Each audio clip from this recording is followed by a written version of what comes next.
Welcome friends to topper club IAS academy. My name is on MD।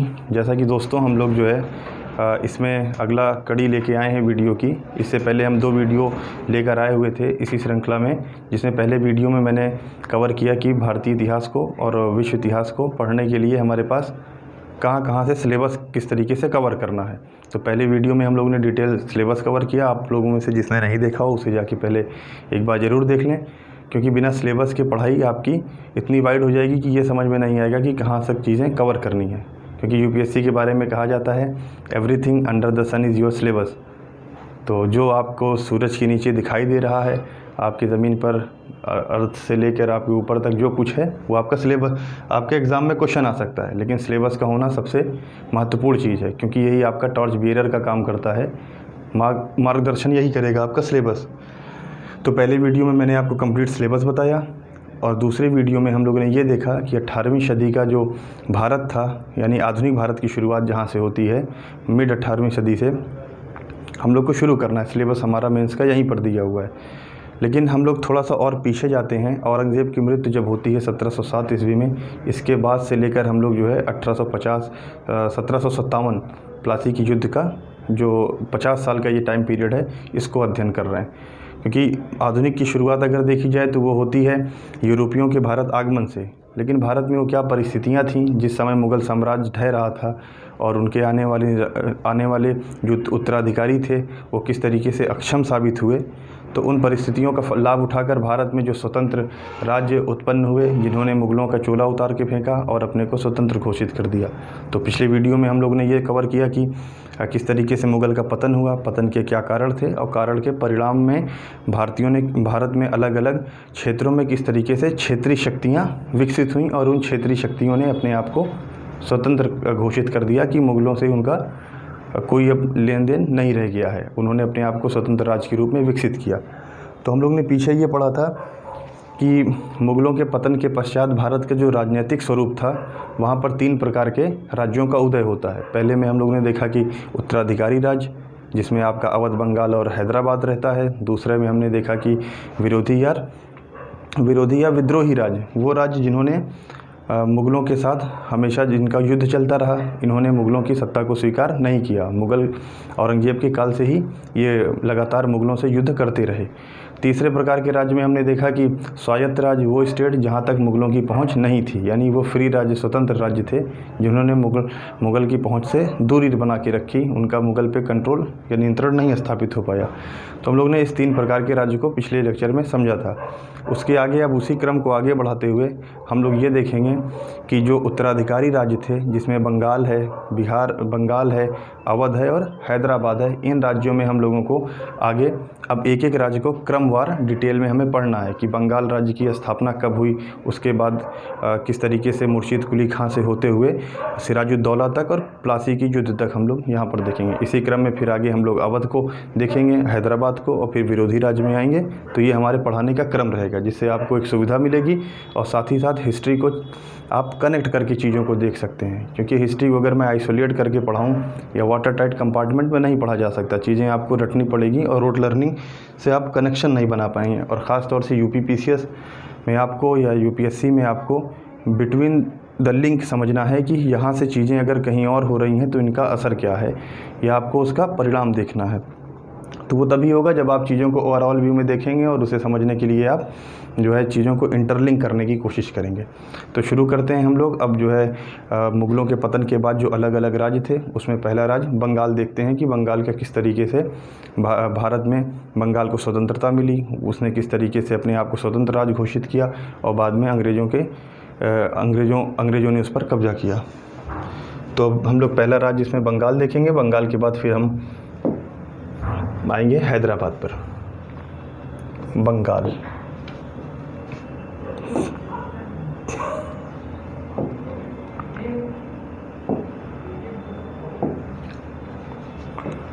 थोड़ा सा size बड़ा कर लेते हैं जिसमें आपको क्लियर दिखे। बंगाल,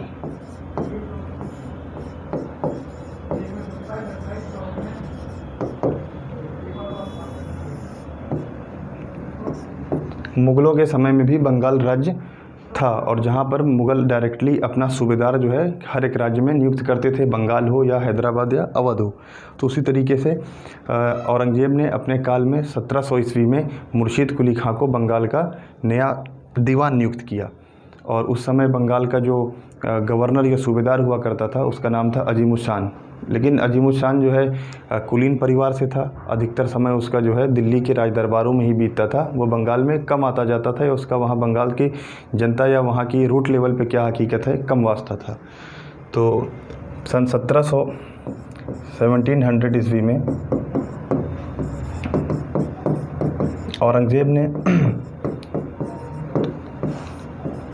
औरंगज़ेब ने मुर्शीद कुली खां को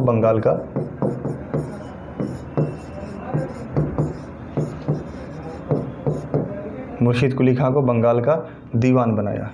एक इंटरेस्टिंग चीज़ यहाँ जानने वाली ये है कि मुग़लों की जो प्रशासनिक और भू राजस्व और आर्थिक नीति थी उसमें एक जो उनकी सफलता का श्रेय जाता है, उसमें एक पद्धति थी उनकी दीवानी और दूसरी इसमें आती थी सूबेदारी, या इसी को हम लोग बोलते थे नजीम। ये कुछ इस प्रकार से था कि किसी भी एक राज्य में जो मुग़लों के अधीन होता था, मुग़ल वहाँ पर अपना एक दीवानी पद के लिए दीवान नियुक्त करते थे और सूबेदार, जिसे हम लोग इंग्लिश में गवर्नर कह सकते हैं, और गवर्नर पद के लिए एक नजीम नियुक्त होता था। इन दोनों का काम होता था दीवानी पद पे जो नियुक्त होता था दीवान, उसका काम होता था कि भू राजस्व का संग्रह करना। ये भू राजस्व का संग्रह करता था, भू राजस्व संग्राहक था। ये जो है रेवेन्यू का कलेक्शन करता था। और दूसरा जो सूबेदार था ये प्रशासनिक नियंत्रण स्थापित करता था। तो प्रशासन का कंट्रोल होता था सूबेदार के पास में, जिसे वहाँ नजीम भी कहा जाता था। प्रशासनिक जिम्मेदारी होती थी, प्रशासनिक जिम्मेदारी नजीम या सूबेदार के सर पे होती थी।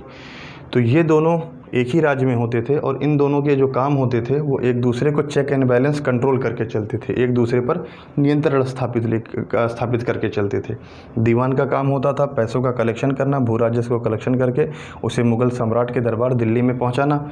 और यहाँ सूबेदार का काम होता था कि उस राज्य की जो न्याय व्यवस्था है, प्रशासन है, उसकी जिम्मेदारी बरकरार रखना, उसको जो है लागू करवाना, वहाँ पे कानून व्यवस्था को मेंटेन करना होता था। ये जिम्मेदारी होती थी सूबेदार की। तो मैंने जैसा बताया कि 1700 ईस्वी में औरंगज़ेब ने मुर्शीद कुली खां को बंगाल का दीवान बनाया। यानी उसने 1700 ईस्वी में मुर्शीद कुली खां को बंगाल में टैक्स या रेवेन्यू कलेक्शन का ऑफिसर बना के भेजा, वहाँ अधिकारी नियुक्त किया, दीवान बनाया। तो और उस समय जो है बंगाल का जो सूबेदार था उसका नाम क्या था? वो था अजीमुशान। इस समय अजीमुशान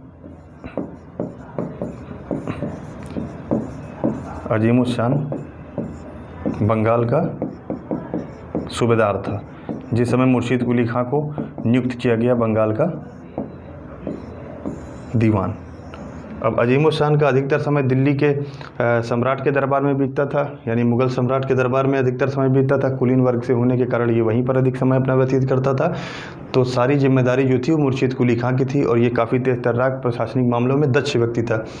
तो धीरे धीरे जब समय बीतता गया तो 1700 के बाद औरंगज़ेब की मृत्यु हो जाती है, तो इसने अपने आप को बंगाल का सूबेदार भी घोषित कर दिया। यानी 1717 में फर्रुखशियर ने इसे बंगाल का नया सूबेदार बना दिया अजीमुशान के मरने के बाद, और वो बंगाल का नया नजीम कहलाया, बंगाल का नया नजीम बन गया। अब इस तरीके से मुर्शीद कुली खां के पास दो शक्तियाँ आ गईं। मुर्शीद कुली खां के पास दो शक्तियाँ आ गई। एक तो वो बना दीवान, जिसको दिल्ली से बना के इसे भेजा गया था। दूसरा इसके पास सूबेदारी की भी पावर आ गई कि सूबेदार बन गया। सूबेदार को उर्दू में नजीम भी कहते हैं और दीवान को नजीम, यानी प्रशासन का काम ये देखता था, कानून व्यवस्था को बना के रखता था राज्य में, और दीवान जो है कर संग्रह करता था। ये कर संग्रह करता था। अब मुर्शीद कुली खां ये तो 1700 ईस्वी में बना के भेजा गया था, परंतु 1717 में फ़र्रुखशियर ने इसको सूबेदार बना दिया बंगाल का। तो अब बंगाल की पूरी शक्ति मुर्शीद कुली खां के हाथों में आ गई। अब ये बंगाल का कहलाया नवाब, अब ये बंगाल का नवाब बन गया और इसने अपने आप को बंगाल को इसने स्वतंत्र राज्य घोषित कर दिया। परंतु नवाब बनने के बावजूद ये हर साल नजराने के तौर पर या टैक्स के तौर पर मुग़ल दरबार में टैक्स भेजा करता था, पैसे रकम यहाँ से भेजता रहता था। अब ये कहा जाता है कि मुर्शीद कुली खां ही बंगाल का वास्तविक संस्थापक था, क्योंकि इसी ने बंगाल को स्वतंत्र घोषित किया था। वास्तविक संस्थापक बना बंगाल का वास्तविक संस्थापक मुर्शीद कुली खां बना। क्योंकि शुरू के वीडियो में मैंने आपको बताया कि किस तरीके से जब औरंगज़ेब की मृत्यु होती है उसके बाद उसके अयोग्य उत्तराधिकारी आते हैं और वो सब के सब जो है इतने अक्षम होते हैं, निशक्त होते हैं कि जो चेंजेस आ रहा है या जो नए राज्यों का उदय हो रहा है उसको रोक नहीं पाते। तो उसी का फ़ायदा उठाकर मुर्शीद कुली खां ने भी अपने आप को बंगाल का नवाब बता दिया और बंगाल का नवाब घोषित करने के बाद दीवानी और सूबेदारी दोनों की शक्ति उसके पास आ गई। इसी तरीके से आप देखेंगे तो ये 1717 से नवाब के रूप में कार्य करना शुरू कर देता है और 1700 से 1717 तक ये दीवान के रूप में कार्य करता है। ये ध्यान रखना है कि 1717 से दीवान के रूप में कार्य करता है और 1717 से यानी जब इसे सूबेदारी का भी पद मिल गया तब से लेके 1727 तक ये बंगाल का नवाब बन जाता है, बंगाल का नवाब बना होता है। ये पीछे की हिस्ट्री में आपको बता चुका हूँ कि किस प्रकार से जो है मुग़ल साम्राज्य के पतन का फ़ायदा अन्य छोटे छोटे क्षेत्रीय शक्तियों ने उठाया, इसमें ये सब भी आगे थे।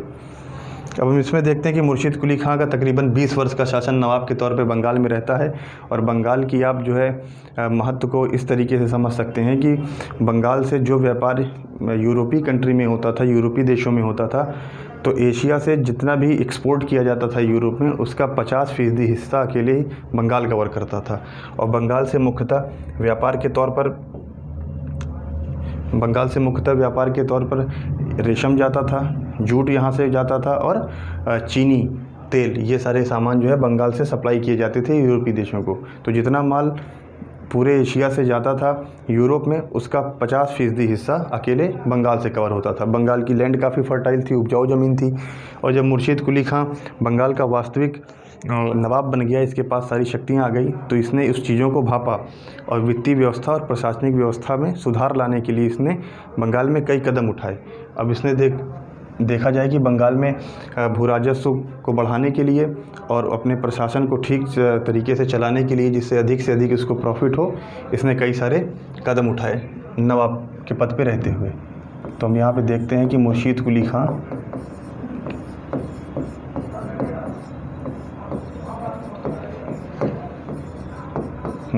खां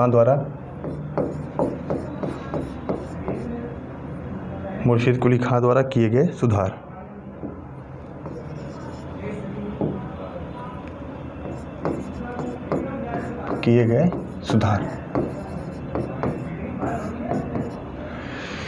ये बंगाल का वास्तविक संस्थापक था, साथ में इसके पास जो है ये इस मामले में दक्ष था कि अपने प्रशासन को और वित्तीय मामलों को आसानी से हैंडल कर ले रहा था। तो इसने इस चीज़ को भांपा कि बंगाल की जितनी उपजाऊ ज़मीन है अगर इसका सही तरीके से प्रयोग किया जाए तो अधिक से अधिक लाभ उसको भी होगा और साथ में वहाँ की जो आम जनता और किसान हैं उसका भी वो फ़ायदा उठा सकते हैं और जनता एक खुशहाली की ज़िंदगी जी सकती है जिसमें नवाब को अधिक से अधिक फ़ायदा होगा।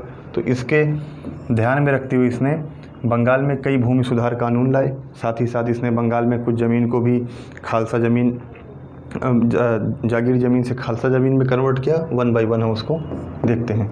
तो सबसे पहला ये था कि इसने अपनी ढाका को मुर्शिदाबाद स्थापित किया, अपनी राजधानी को। इसकी राजधानी ढाका हुआ करती थी, ढाका जो आज का बांग्लादेश है। ये चीज़ ध्यान रखिएगा कि बंगाल उस समय आज का बंगाल नहीं था, उस समय बंगाल में उड़ीसा भी आता था। उड़ीसा प्रांत जो आज का है बिहार प्रांत है और पूरा का पूरा बांग्लादेश प्लस बंगाल आता था। तो इन 3-4 क्षेत्र को या राज्य को मिलाकर पूरा बंगाल बनता था, जिसमें उड़ीसा, बिहार, बांग्लादेश हुआ करता था। उस समय राजधानी थी ढाका, वो राजधानी को ढाका से लेकर अपने ही नाम पर उसने राजधानी बनाया मुर्शिदाबाद। यहाँ उसने राजधानी हस्तांतरित किया और राजधानी ट्रांसफ़र करने के बाद इसने यहाँ पर कई सारे अपने सैनिकों को ट्रेन करने के लिए इसने कारखाने खुलवाए। साथ में इसने जो है मुर्शिदाबाद राजधानी लाई और नेक्स्ट काम इसने लैंड रिफॉर्म में जागीर ज़मीन हुआ करती थी, जागीर ज़मीन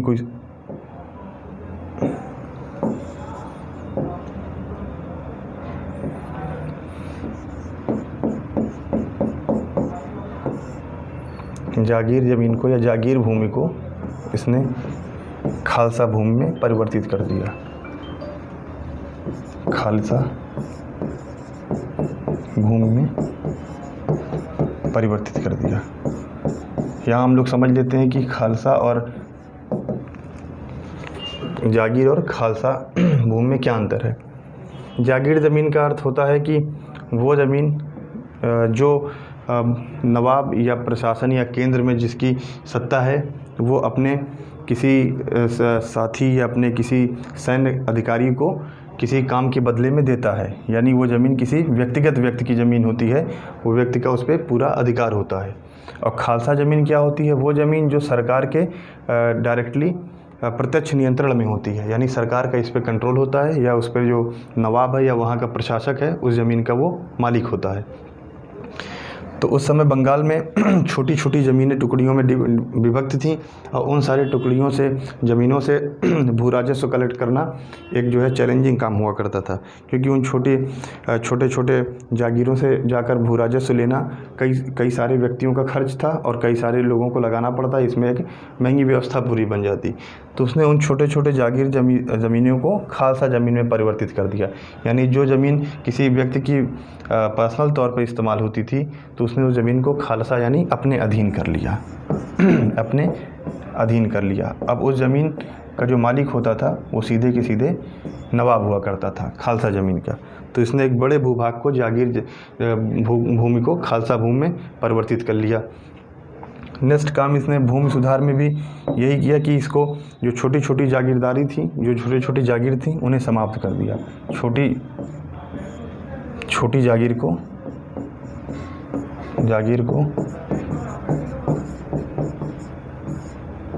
समाप्त कर दिया। छोटी जागीर को जैसा मैंने ऊपर आपको बताया समाप्त करने के पीछे यही कारण था कि उन छोटी जागीरों से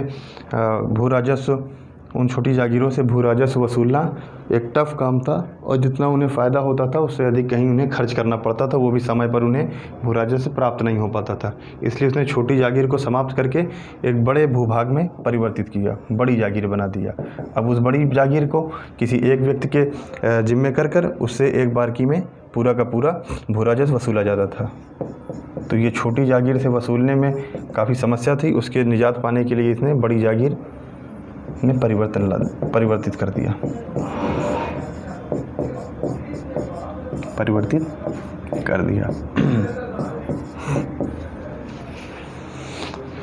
इसने मुख्यतः राज्य की वित्तीय और प्रशासनिक व्यवस्था को सुधारने के लिए ये सारे कदम उठाए। उसमें पहला कदम था कि ढाका से राजधानी को मुर्शिदाबाद लेके चला आया। दूसरा था कि जागीर ज़मीन को खालसा भूमि में परिवर्तित कर दिया। यानी जो किसी व्यक्ति की विशेष की ज़मीन थी उसको उसने सरकारी लैंड बना दिया और अपने कब्जे में ले लिया और उसका जो पैदावार है या टैक्स है वो सीधे की सीधे पूरी तौर पर चली जाएगी नवाब के पास।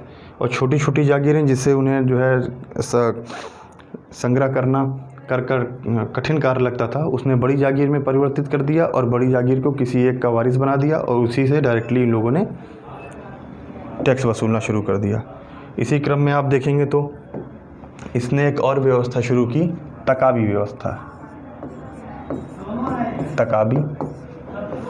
व्यवस्था। क्योंकि उसको इस बात का अंदाज़ा था कि अगर मुझे जो है अधिक से अधिक लाभ चाहिए, भू राजस्व अधिक से अधिक चाहिए, तो हमको ये देखना पड़ेगा कि हमारे किसान किस अवस्था में चल रहे हैं।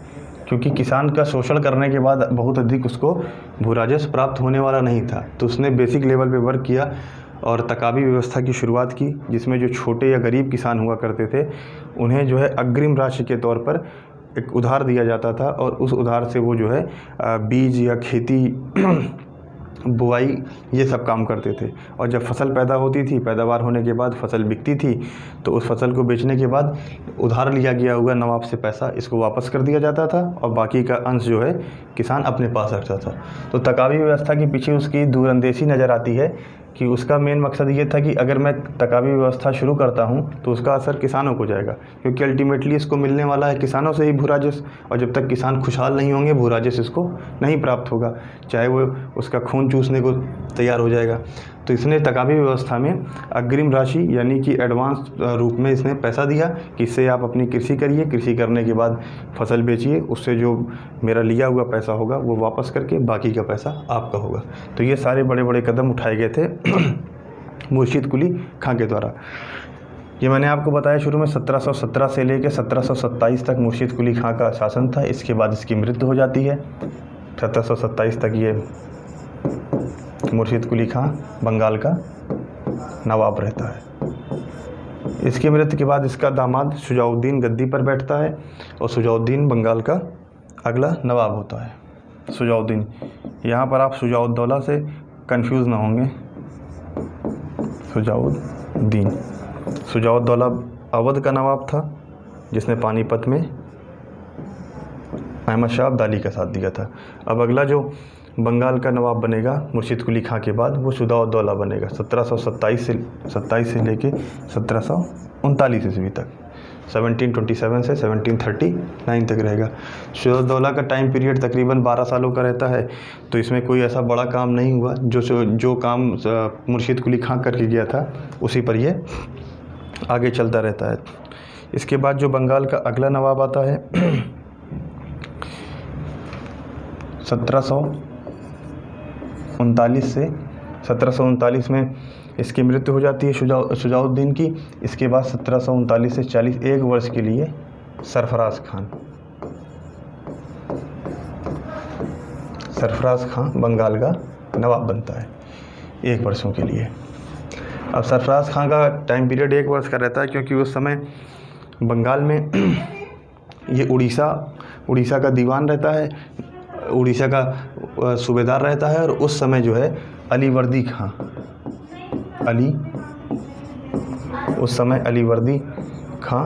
बिहार का नायब सूबेदार रहता है। अलीवर्दी खां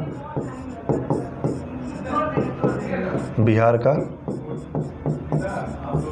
नायब सूबेदार नियुक्त रहता है। जिस समय सरफराज खां बंगाल का नवाब रहता है उस समय अलीवर्दी खां बिहार का नायब सूबेदार रहता है। तो ये जो है सरफराज खां की कमजोरी को भांपता है और गिरिया के युद्ध में 1740 ईस्वी में ये सरफराज खां को हराकर पूरे के पूरे बंगाल का नवाब बन जाता है। तो गिरिया के युद्ध में ये नाम याद रखिएगा युद्ध का, गिरिया का युद्ध 1740 ईस्वी में हुआ था। इसमें जो है अलीवर्दी खां सरफराज खां को हराता है और अलीवर्दी खां बंगाल का नया नवाब बन जाता है। हाँ, नवाब बन जाता है 1740 ईस्वी में। और 1 वर्ष के शासनकाल के बाद ये हट जाता है। तो नया अब जो बंगाल का नवाब आता है वो अलीवर्दी खां रहता है। 1740 के गिरिया के युद्ध से ये तख्ता पलट के इसका नया नवाब घोषित कर दिया जाता है। अब आप देखेंगे तो ये तक 1740 से लेकर 1756 तक तकरीबन 16 वर्षों का शासन अलीवर्दी खां का रहता है। अलीवर्दी खां मुर्शिद कुली खां की तरह ही एक योग्य नवाब रहता है जो बंगाल में काफ़ी समय तक शासन करता है। इसका टाइम पीरियड 1740 से 1756 के बीच में रहता है। अब आगे इसमें अलीवर्दी खां जब बंगाल का नवाब बन जाता है तो उस दौरान अंग्रेज़ों की जो कंपनियां होती हैं या फ्रांसीसियों की जो कंपनियां होती हैं वो बंगाल में कलकत्ता और चंद्रनगर में फ्रांसीसियों की कंपनी और कलकत्ता में अंग्रेज़ों की कंपनी स्थापित हो चुकी होती हैं। तो ये अंग्रेज़ों से लगातार परेशान रहता है और अंग्रेज़ों की तुलना ये कहता है कि अंग्रेज़ जो है मधुमक्खी की तरह हैं, उस मधुमक्खी की तरह कि अगर इन्हें छेड़ा ना जाए तो ये हमें शहद देंगी, अगर इन्हें जो है छेड़ोगे तो ये काट काट कर मार डालेंगी हमें। तो मुर्शिद अलीवर्दी खां तकरीबन 1757-56 तक शासन करता है और इस शासनकाल में इसने जो है अपनी सेना को ट्रेंड किया और यूरोपीय पद्धति पे भी कुछ हद तक, और नए असलहे बनाने के लिए इसने कारखाने स्थापित किए। और बाद में इसने कलकत्ता, जहाँ पर अंग्रेज़ों की फैक्ट्री होती थी, और चंद्रनगर जो कि बंगाल में ही था, जहाँ पर फ्रांसीसियों की कंपनी थी, वहाँ पर इसने कंपनी ने इजाज़त मांगी कि हम अपने एरिए को किलेबंदी करवाना चाहते हैं। तो इसने अलीवर्दी खान ने उसकी इजाज़त नहीं दी, यानी कि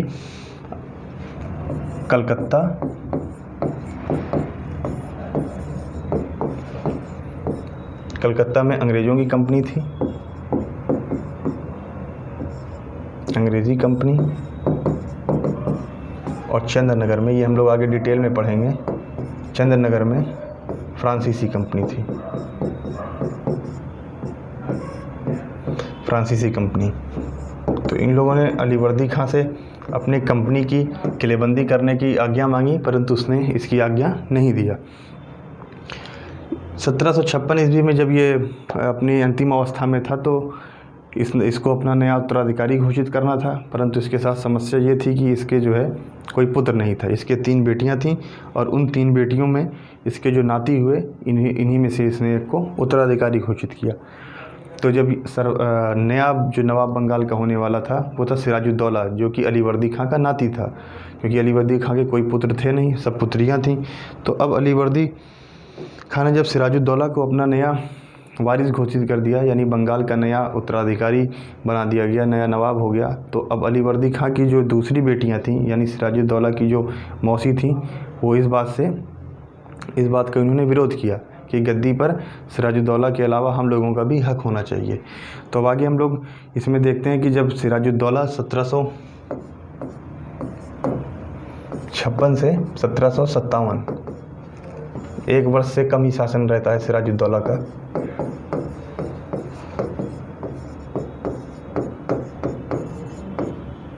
सिराजुद्दौला का शासनकाल अलीवर्दी खां के मृत्यु के बाद 56 में शुरू होता है, 57 में आप देखेंगे कि प्लासी का युद्ध हो जाता है। तो यहाँ तक तो सिराजुद्दौला का टाइम पीरियड रहता है। जब सिराजुद्दौला गद्दी पर बैठता है, तो उसके साथ उसके 2-3 विद्रोही खड़े हो जाते हैं। इसके विद्रोहियों में एक तो इसकी मौसी होती हैं, जिसका नाम था घसीटी बेगम,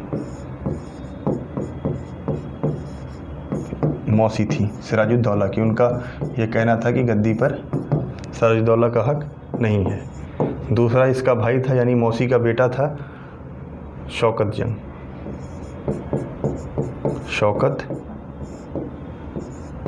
जंग। इस समय ये पूर्णिया का सूबेदार बनाया गया था, पूर्णिया का दीवान नियुक्त किया गया था। तो सिराजुद्दौला के नया नवाब घोषित कर देने पर ये 2 लोग इसके जो है कट्टर विरोधी के रूप में सामने आए, जो उसकी एक मौसी और शौकत जंग हुआ करता था, इसका भाई। परंतु इन सब क्रम के बावजूद भी सिराजुद्दौला 1756 में बंगाल का नया नवाब बन जाता है। अब जिस समय सिराजुद्दौला बंगाल का नया नवाब बनता है, तो उसके सामने कई चैलेंजेस थे। पहला तो था कि उसके विद्रोही उसके घर परिवार में ही थे। दूसरा, उसके विद्रोहियों में उस समय अंग्रेज काफ़ी हस्तक्षेप कर रहे थे बंगाल में। उन्होंने जगह जगह फैक्ट्रियाँ बनाई थी और मनमाने तरीके से वो बंगाल में पैरेलल शक्ति का अपना बढ़ावा कर रहे थे। दूसरी तरफ ये था कि इसकी काफ़ी कम अवस्था में ही बंगाल का नवाब बना था, तो इसके पास उतना अधिक अभी राजनीतिक ज्ञान भी नहीं हुआ था। तो इन सब परिस्थितियों के साथ जब ये बंगाल का नवाब बन जाता है, तो उसके बाद हम लोग आगे देखते हैं कि कलकत्ता की किलेबंदी, जो कि पिछले समय में आपने देखा कि अलीवर्दी खां ने नहीं इजाज़त दी थी करने को अंग्रेज़ों को, ये सिराजुद्दौला के टाइम पीरियड में इसकी किलेबंदी अंग्रेज़ करने लगते हैं, यानी कलकत्ता की। अब इसको जब पता चलता है कि अंग्रेज़ कलकत्ता की किलेबंदी कर रहे हैं, तो ये वहाँ पहुँचता है और कलकत्ता के किले को ढहा देता है, और वहाँ इसको जो बाकी के अंग्रेज़ अधिकारी और अंग्रेज़ नागरिक मिलते हैं, उनको पकड़कर एक कोठरी में बंद कर देता है, और जिसको हम लोग इतिहास में ब्लैक होल की घटना के नाम से जानते हैं। यानी काली कोठरी, एक छोटी सी कोठरी के अंदर तकरीबन 146 अंग्रेज़ को ये बंद करता है, और अगले दिन उसमें से सिर्फ 23 अंग्रेज़ जिंदा बच के निकलते हैं। तो ये उसमें से बच के निकलने वालों में एक अंग्रेज़ अधिकारी रहता है, जिसका नाम रहता है हॉलवेल। एक अंग्रेज़ अधिकारी रहता है हॉलवेल, जो कि ये पूरी की पूरी घटना को बाहर आने के बाद बताता है कि किस तरीके से सिराजुद्दौला ने वहाँ पर अंग्रेज़ों की हत्या की।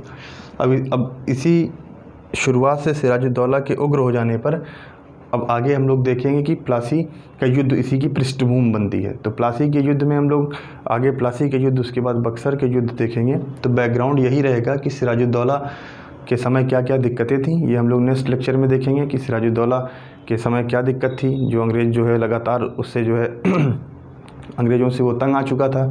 साथ में जो इसके विरोधी थे, अंग्रेज़ों ने इसको अपने यहाँ संरक्षण दे रखा था, और साथ ही साथ अंग्रेज़ों ने अब इसके ही कुछ लोगों को या इसके सेना नायकों को अपनी पार्टी या अपने पक्ष में करके एक युद्ध किया, जो कि प्लासी के युद्ध में इतिहास में जाना जाता है। वो युद्ध के विषय में हम लोग डिटेल से नेक्स्ट वीडियो में देखेंगे। Thank you.